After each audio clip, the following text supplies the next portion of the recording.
नमस्कार दोस्तों, स्वागत है हमारे YouTube चैनल फार्मासिस्ट गुप्ता पे। तो आज के वीडियो में बात करेंगे कि कैसे किसी भी ड्रग को हम आसान तरीके से पहचान पाते हैं कि हाँ, ये ड्रग जो है वह पार्टिकुलर इस डिजीज़ के लिए ही बना है। तो चलिए हम अपने वीडियो को स्टार्ट करते हैं। तो सबसे पहले हम आ जाते हैं, पहला जो ड्रग है वह फ्लोक्सासिन ड्रग है। तो ये ड्रग होता क्या है? ये जो ड्रग होता है वह बिलोंग करता है किस कैटेगरी से? यूटीआई इन्फेक्टिव एजेंट के कैटेगरी से, मतलब कि यूरिनरी ट्रैक्ट इन्फेक्टिव एजेंट जो होता है उस कैटेगरी से यह बिलोंग करता है फ्लोक्सासिन। देखिए ये बहुत सारे ड्रग होते हैं, तो हम कुछ ड्रग इसमें लिए हुए हैं जिसका जो है फ्लोक्सासिन जो है वह उसका सफिक्स है। तो देखिए, सबसे पहला ड्रग है ओ फ्लोक्सासिन है, सेकेंडली जो है सिप्रोफ्लोक्सासिन है, थर्ड है जो है नॉरफ्लोक्सासिन है, और क्या है, मॉक्सीफ्लोक्सासिन है। तो ये सारे ड्रग हैं जिसका इसमें ध्यान दीजिए कि ये सबके लास्ट में क्या है कि फ्लोक्सासिन है, फ्लोक्सासिन है, फ्लोक्सासिन है। तो जो भी ड्रग के लास्ट में अगर फ्लोक्सासिन रहे तो समझ जाइए कि ये ड्रग जो है वह यूटीआई इन्फेक्टिव एजेंट है। मतलब कि ये वह ड्रग है जो कि मतलब कि जब यूरिन का सिक्रीशन होता है, जब मतलब कि टॉयलेट करता है, तो उस पाथ में क्या होता है कि संक्रमण हो जाता है, मतलब इन्फेक्शन हो जाता है। तो उसको ट्रीट करने के लिए हम मेनली ये ड्रग का यूज करते हैं। अब देखिए, मेनली इसका यूजेस देख लेते हैं। सबसे पहले तो यूटीआई कंडीशन, वही बात है कि मूत्र मार्ग में क्या होता है कि इन्फेक्शन हो जाता है, तो जिसके कारण क्या होता है कि हमें थोड़ा मतलब इरिटेट होने लगता है या पेन करता है। तो उसको ठीक करने के लिए क्या करते हैं कि ओफ्लॉक्सासिन या सिप्रोफ्लॉक्सासिन टेबलेट हम देते हैं। और उसी तरह सेकेंडली जो है वो आई और ईयर इन्फेक्शन को भी ठीक करते हैं। मतलब कि देखिए, अक्सर आप देखे होइएगा आई ड्रॉप पे, तो आई ड्रॉप या ईयर ड्रॉप पे वो क्या होता है कि मेनली कंपोजिशन अक्सर होता है वो सिप्रोफ्लॉक्सासिन का होता है। तो ये जो होता है वो क्या होता है, आई और ईयर इन्फेक्शन को भी ठीक करता है।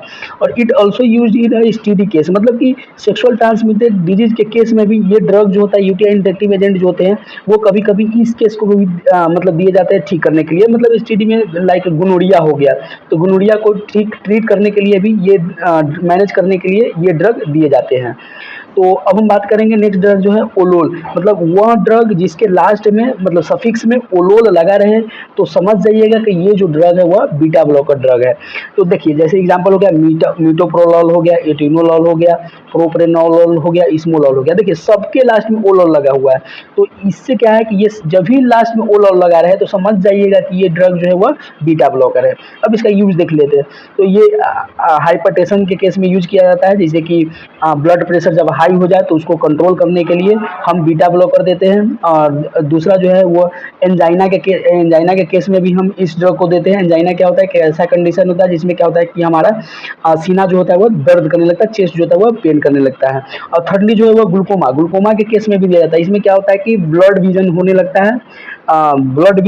है, जिसको मोतियाबिंद के नाम से भी जाना जाता है। तो उस केस में भी क्या होता है कि हम ये ड्रग को बीटा ब्लॉकर्स को दे देते हैं, जैसे कि एटिनोलोल हो गया। तो ये ड्रग क्या है कि ग्लूकोमा के यूज में भी हम दिया जाता है।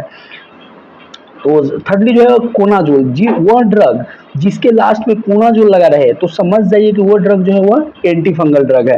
जैसे फ्लूकोनाजोल हो गया, कीटोकोनाजोल हो गया, ऑक्सीकोनाजोल हो गया, या इकोनाजोल हो गया। तो ये सारे ड्रग जो है वो क्या है कि एंटी फंगल एजेंट है। अब देखिए, फ्लूकोनाजोल है बहुत ज़्यादा फेमस है किसके लिए, जब एक्जिमा हो जाता है तो उस केस में डॉक्टर जो है, फिजिशियन जो है वह प्रिस्क्राइब करता है कि हाँ, आप ये ड्रग जो है वो ये टेबलेट आप लीजिए, और ये वीकली टेबलेट दिया जाता है। ये इतना हार्ड टेबलेट होता है। तो ये सबसे पहला यूज क्या हो गया, एक्जिमा को ठीक करता है। एक्जिमा एक ऐसा डिसऑर्डर होता है जिसमें क्या होता है कि स्किन जो होता है वो रैशेस होने लगता है, या कभी कभी ब्लीडिंग भी होने लगता है उस मतलब पार्ट में। मतलब अक्सर ये अफेक्ट करता है पैर को या हाथ को, इस सब को अफेक्ट करता है। और सेकेंडली जो है यूटीआई इन्फेक्शन के मतलब कि रूप में भी हम इसका यूज करते हैं, मतलब उसको ठीक करने के लिए। लाइक वही जब यूरिन का सिक्रीशन होता है उस पाथ में अगर इन्फेक्शन हो जाए तो उसको ठीक करने के लिए हम ये ड्रग एंटी फंगल दे सकते हैं। और तीसरा जो है वो कैंडिडा इसोफेगेटिस के कंडीशन में भी हम क्या करते हैं कि एंटी फंगल एजेंट देते हैं। लाइक देखिए, ये एक ऐसा मतलब कि कंडीशन होता है जिसमें क्या होता है कि फूड पाइप में क्या होता है कि इन्फ्लामेशन हो जाता है। और ये इन्फ्लामेशन मतलब कि सूजन तब होता है, ये एक कारण होता है जो कैंडिडा ईस्ट के कारण यह मतलब कि उसको कॉज करता है इस बीमारी को, मतलब कि कैंडिडा इसोफेगेटाइटिस को। नेक्स्ट ड्रग है वो टिडिन। यह वह ड्रग है जिसके लास्ट में अगर टिडिन लगा रहे तो समझ जाइएगा कि H2 ब्लॉकर ड्रग है। क्या है? H2 ब्लॉकर ड्रग है जिसके लास्ट में टिडिन लगा रहा है। तो जैसे सिमिटिडिन हो गया, रेनिटिडिन हो गया, फेमोटिडिन हो गया और निजाटिडिन हो गया। तो ये सारे ड्रग जो है वो क्या है? H2 ब्लॉकर ड्रग है। तो देखिए, तो उसका यूजेस देख लेते हैं। तो सबसे पहले स्टोमक अल्सर में, मतलब कि पेट में क्या होता है कि छाले जो हो जाते हैं, उस केस में भी हम क्या करते हैं कि इस ड्रग का यूज करते हैं। H2 ब्लॉकर ड्रग, सिमिट्रिन, ये सब दे सकते हैं। और दूसरा क्या है कि हार्ट बर्न में भी दे सकते हैं। अगर मतलब कि थोड़ा खट्टी दगा टाइप के आता रहता है तो उस केस में भी हम दे सकते हैं। और thirdly जो है अर्टिकेरिया के केस में भी हम दे सकते हैं। उस कंडीशन में भी हम ये ड्रग को दे सकते हैं। ये एक ऐसा कंडीशन होता है जिसमें एलर्जी रिएक्शन के कारण क्या होता है कि हमारे स्किन पे क्या होता है कि एक मतलब कि दाने दाने से होने लगता है, और जिसके कारण क्या होता है कि वो रेडनेस होने लगता है, और वो कभी कभी उस पार्ट में क्या होता है कि इन्फ्लामेशन मतलब सूजन भी होने लगता है। तो उस केस में भी हम H2 ब्लॉकर ड्रग को दे सकते हैं। अब ये जो ड्रग है वो नेक्स्ट ड्रग है प्राजोल। ये वो ड्रग है जिसके लास्ट में अगर प्राजोल लगा रहे तो समझ जाइए कि यह ड्रग जो है वो प्रोटोन पंप इनहिबिटर्स है। लाइक ओमिप्राजोल हो गया, लेंसोप्राजोल हो गया, पेंटोप्राजोल हो गया, रेबिप्राजोल हो गया। तो ये देख रहे हैं सबके लास्ट में प्राजोल लगा हुआ है। तो मतलब क्या है कि ये जो ड्रग है वो प्रोटोन पंप इनहिबिटर्स है। अब इसका यूज देख लेते हैं। तो हीलिंग ऑफ पेप्टिक अल्सर, मतलब कि पेप्टिक अल्सर एक कंडीशन होता है जिसमें क्या होता है कि एसिड का सिक्रेशन होने लगता है, और जिसके कारण उसमें क्या होता है कि म्यूकस मेम्ब्रेन हमारे स्टोमक में होता है, वो क्या होता है कि डैमेज हो जाता है, जिसके कारण पेप्टिक अल्सर मतलब कि होने लगता है। तो उसको ठीक करने के लिए, उसको हील करने के लिए क्या करते हैं कि हम प्रोटोन पंप इनहिबिटर्स को देते हैं, मतलब ओमिप्राजोल या लेंसोप्राजोल को, ये सब सारे ड्रग को देते हैं। और सेकेंडली जो हार्ट बर्न या एसिड रिफ्लक्स के केस में भी देते हैं। वही हार्ट बर्न पता ही है कि क्या होता है, तो उस केस में भी हम इस ड्रग को देते हैं। और थर्डली जो है वो एसोफेगेटिस के केस में भी देते हैं, मतलब कि वही फूड पाइप में क्या होता है, जहाँ से हमारा माउथ से लेकर के और हमारा फूड पाइप के थ्रू क्या होता है कि फूड जाता है, तो उस पाइप में क्या होता है कि इन्फ्लामेशन हो जाता है, सूजन हो जाता है, तो उस केस में भी हम देते हैं। अब देखिए, ओमिप्राजोल हो गया या मतलब कि पेंटोप्राजोल हो गया, ये वो ड्रग है जब हम देते हैं, लाइक मतलब कि अगर कोई एक कंडीशन हो गया, लाइक आपका दांत जो है वो दर्द कर रहा है, तो उसमें क्या होता है कि जीरोडॉल एसपी, केट्रोल डीटी, एंटीबायोटिक देता है। तो ये सब सारे ड्रग को मतलब कि ये सब सारे ड्रग लेंगे तो क्या होगा कि कभी कभी मतलब कि एसिड होने लगता है, मतलब कि एसिडिटी होने लगता है। तो जिसके कारण क्या होता है कि ये पेंटोप्राजोल या ये ओमिप्राजोल क्या करता है कि फिजिशियन जो है प्रिस्क्राइब करता है कि आप पेशेंट को कि आप ये लीजिए, जिसके कारण क्या है कि एसिडिटी थोड़ा कम हो जाए। तो उस केस में भी हम ये ड्रग का यूज करते हैं।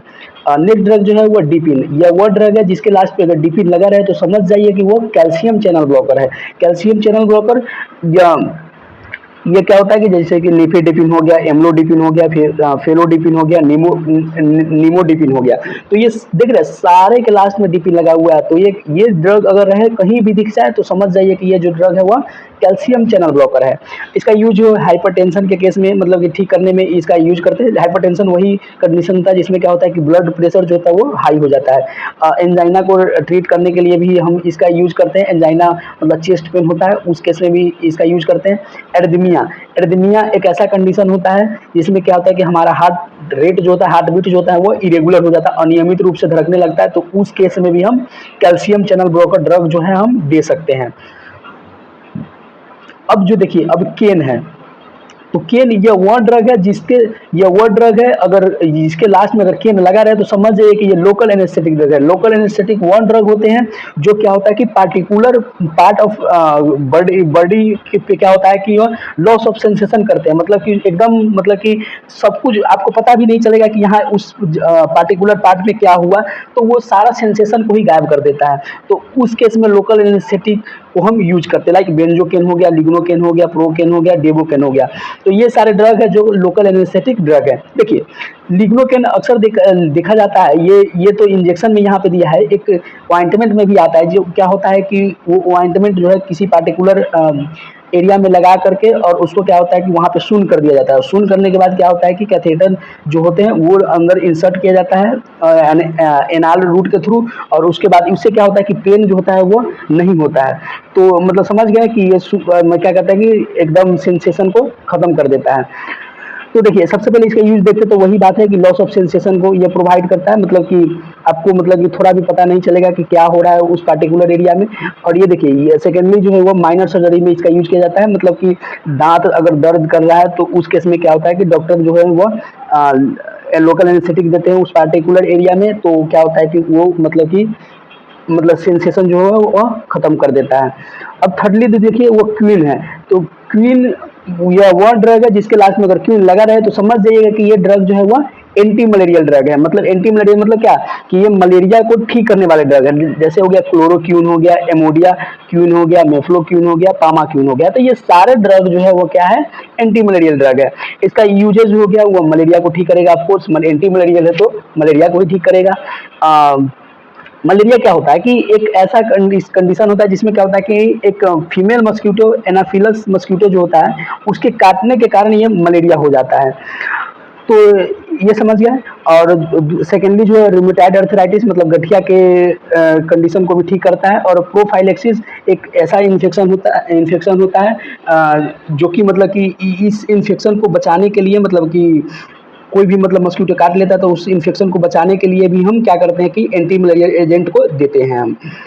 अब देखिए नेक्स्ट जो ड्रग है वो सोन है। यह वो ड्रग है जिसके लास्ट में अगर सोन लगा रहे तो समझ जाइए कि ये जो ड्रग है वो कॉर्टिकोस्टेरॉइड ड्रग है। लाइक कोर्टिसोन हो गया, हाइड्रोकोर्टिसोन हो गया, फ्लोटिकोस्टेसोन हो गया और बीटा बीटा मिथासोन हो गया। देखिए सबके लास्ट में सोन सोन सोन लगा हुआ है, तो ये समझ जाइए कि ये जो ड्रग है वह कॉर्टिकोस्टेरॉइड ड्रग है। अब देखिए इसका यूज देखते हैं। ये एलर्जिक रिएक्शन में, मतलब कि जो भी एलर्जिक रिएक्शन हो जाते हैं जैसे डस्ट के कारण हो गया या मतलब कि किसी फूड के कारण हो गया, तो उस केस में भी हम क्या करते हैं कि हम कॉर्टिकोस्टेरॉइड ड्रग देते हैं। और सेकेंडली जो है वो रूमेटॉइड अर्थराइटिस गठिया के मतलब कंडीशन को ठीक करने के लिए भी हम क्या करते हैं कि कॉर्टिकोस्टेरॉइड देते हैं। थर्डली जो है वो अस्थमा के कंडीशन को मैनेज करने के लिए, अस्थमा मतलब कि अस्थमा के कंडीशन को भी हम मैनेज करने के लिए क्या करते हैं कि हम कॉर्टिकोस्टेरॉइड ड्रग दे सकते हैं। नेक्स्ट ड्रग जो है वो प्रील है। यह प्रील यह वह ड्रग है जिसके लास्ट में अगर प्रील लगा रहे तो समझ जाइए कि वह जो ड्रग है वह एस इनहिबिटर्स है। एस इनहिबिटर्स ये ड्रग जो हो गया वो लिसिनोप्रिल हो गया, इनालप्रिल हो गया, रैमिप्रिल हो गया और कैप्टोप्रिल हो गया। तो ये सारे ड्रग जो है वो क्या है, एस इनहिबिटर्स ड्रग है। अब इसका यूजर देख लेते हैं। तो सब किडनी डिजीज में, किडनी में कोई भी अगर परेशानी होता है, कोई भी डिजीज होता है तो उसको ट्रीट करने के लिए हम क्या करते हैं कि एस इनहिबिटर्स ड्रग को देते हैं। सेकेंडली जो है वो हाई ब्लड प्रेशर को कंट्रोल करने के लिए हम मतलब कम करने के लिए हम एस इनहिबिटर्स ड्रग को दे सकते हैं। और थर्डली जो है वो हार्ट फेलियर, कभी कभी दिल का धड़कन जब जो होता है वो रुक जाता है तो उस केस में भी क्या करते हैं कि हम एस इनहिबिटर्स देते हैं, लाइक लिसिनोप्रिल या एनालप्रिल हम दे सकते हैं। ठीक है। अब देखिए अब साइक्लिन है। तो साइक्लिन या वो ड्रग है जिसके लास्ट में अगर साइक्लिन लगा रहे तो समझ जाइए कि वो ड्रग है वो बिलोंग करता है किस क्लास से, टेट्रासाइक्लिन एंटीबायोटिक। या साइक्लिन मतलब एंटीबायोटिक तो है ही, लेकिन ये कौन कौन सा है, टेट्रासाइक्लिन एंटीबायोटिक है। लाइक टेट्रासाइक्लिन हो गया, ऑक्सी टेट्रासाइक्लिन हो गया, क्लोर टेट्रासाइक्लिन हो गया, डॉक्सीसाइक्लिन हो गया। तो देख रहे हैं सबके लास्ट में क्या लगा हुआ है, साइक्लिन लगा हुआ है। अब देखिए इसका यूज देख लेते हैं। एक तो इसका मेनली यूज होता है निमोनिया के केस में, मतलब उसको ट्रीट करने के लिए इसका यूज करते हैं। रेस्पिरेटरी ट्रैक्ट इन्फेक्शन, मतलब कि अगर आपके मतलब कि गले में कोई टाइप का अगर इन्फेक्शन है तो उसको ठीक करने के लिए भी हम क्या करते हैं कि टेट्रासाइक्लिन एंटीबायोटिक देते हैं। और या क्लोरा या क्लेडमिया के केस में भी हम देते हैं। और लास्टली जो है वो एकने, मतलब अगर पिंपल्स टाइप का जो हो जाता है फेस पे तो उसको ट्रीट करने के लिए भी, उसको ठीक करने के लिए भी हम क्या करते हैं कि टेट्रासाइक्लिन एंटीबायोटिक को हम देते हैं। नेक्स्ट ड्रग जो है वो माइसिन है। माइसिन वह ड्रग है जिसके लास्ट में अगर माइसिन लगा रहे तो समझ जाइएगा कि वह ड्रग है वह एमाइनोग्लाइकोसाइड एंटीबायोटिक है। लाइक स्ट्रेप्टोमाइसिन हो गया, नियोमाइसिन हो गया, कैनामाइसिन हो गया और टेब्रोमाइसिन हो गया। तो ये सारे ड्रग जो है वो क्या है, एमाइनोग्लाइकोसाइड एंटीबायोटिक है। अब देखिए इसका यूज है स्किन इन्फेक्शन को ठीक करने के लिए यूज किया जाता है, मतलब कि स्किन पे कोई भी इन्फेक्शन रैसेस वैसेस आ जाए तो उस केस को भी हम ठीक करने के लिए क्या करते हैं कि एमाइनोग्लाइकोसाइड देते हैं। और सेकेंडली जो है वह यूरिनरी ट्रैक्ट इन्फेक्शन को ठीक करने के लिए भी हम क्या करते हैं कि एमाइनोग्लाइकोसाइड एंटीबायोटिक को देते हैं। ये वही कंडीशन होता है जिसमें क्या होता है कि यूरिन सिक्रेशन के पाथ में क्या होता है कि एक इन्फेक्शन हो जाता है, तो उसको ठीक करने के लिए वही बात पीछे जो बताए थे वही बात है। अब देखिए लास्ट ड्रग है वह थियाजिड है। यह वह ड्रग है जिसके लास्ट में अगर थियाजिड लगा रहे तो समझ जाइए कि वह ड्रग है वह डायबिटिक ड्रग है। डायबिटिक ड्रग वह ड्रग होता है जिसमें क्या होता है कि वो यूरिन के सिक्रीशन को क्या होता है, इंक्रीज कर देता है। तो उस ड्रग को हम क्या कहते हैं, डाययूरेटिक ड्रग कहते हैं। तो ये ड्रग हो गया बेंजथाइजाइड हो गया, उसके बाद मिथाइक्लोथाइजाइड हो गया, हाइड्रोक्लोरथाइजाइड हो गया, हाइड्रोफ्लूमथाइजाइड हो गया। तो ये सारे ड्रग है जो कि डाययूरेटिक ड्रग है। अब देखिए इसको ये जो होता है वो हाई ब्लड प्रेशर को ठीक करने के लिए यूज किया जाता है। किडनी में अगर स्टोन हो जाए तो उस केस को भी ठीक करने के लिए भी हम क्या करते हैं कि थाइजाइड ड्रग, डाययूरेटिक ड्रग देते हैं। और लास्टली जो है वो एडिमा के कंडीशन को ठीक करने के लिए, एडिमा एक ऐसा कंडीशन होता है जिसमें क्या होता है कि फ्लूइड जो होता है, मतलब कि फ्लूइड एक पानी जैसा होता है, तो वो क्या होता है कि एक जगह जमा होने लगता है, जिसके कारण से क्या होता है कि सूजन हो जाता है एक पार्टिकुलर एरिया पे। तो उस कंडीशन को हम क्या कहते हैं, एडिमा कहते हैं। तो उसको ठीक करने के लिए भी क्या करते हैं कि हम डाययूरेटिक ड्रग देते हैं।